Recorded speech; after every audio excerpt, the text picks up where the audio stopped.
no bwishomerere rukweyongera kwakira abeegi bimwe habyombekwa hishomerere nibyerarikyeriza ahabwe embere y'ibirumu ishomerere ririmu abeegi 824 n'abashomesi 15 bonka kunga hariho kwerarikyerera ngo abeegi babasa kunga habwe embere y'irirumu nkuko Headmaster Jackson cyomukama ari kushobora nyararikirije kugira ngo eshomba kugira ngo cyamara ubwire burengwa kandi kikacombekese byondo izuba rije kuja kuba rimwe ushange cyahirima cyatera abana kandi kiyanga twaferwa abantu biro mu gashanyisi cyamara ubwire burayika imyaka 22 ubwishimiro utandika kandi kikombekwa abazeyi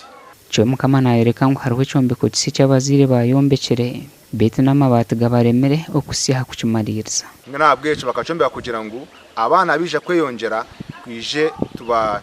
tubajangure tubate mu birasi zibitarashana kugira bataguma mu kirasi bakwatanira hamwe Geoffrey Basezero urwebembera abazire bishomerere nayereka ngo bino kwerarikyerera ngo ibyombeko bikuzire ne bibasa kugwera abana babo eshaha yona kiri kwerarikiza kugira ngo habwo kujambo kabumbise tukombekese byondo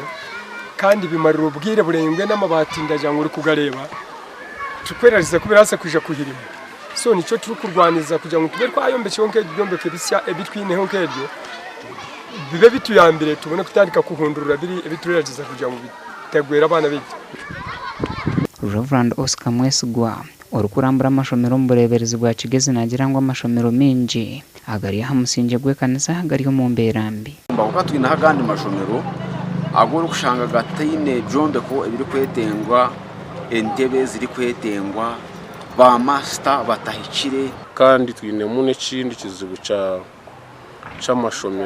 c'amashomero gamwe aga senior ago beji batara abegesa batarama ibyo kubanza ni Kahondo senior secondary school orashanga subjects zimwe bati nabegesa hamwe na Butanda secondary school ubo kushoma kwa tamu ya kabera habo mwako gukuriyo no kugenda misho ekirukwebuzwa n'eki government erakora amashomero agarukubi nkabuhumba primary school gasha kwa Job namanya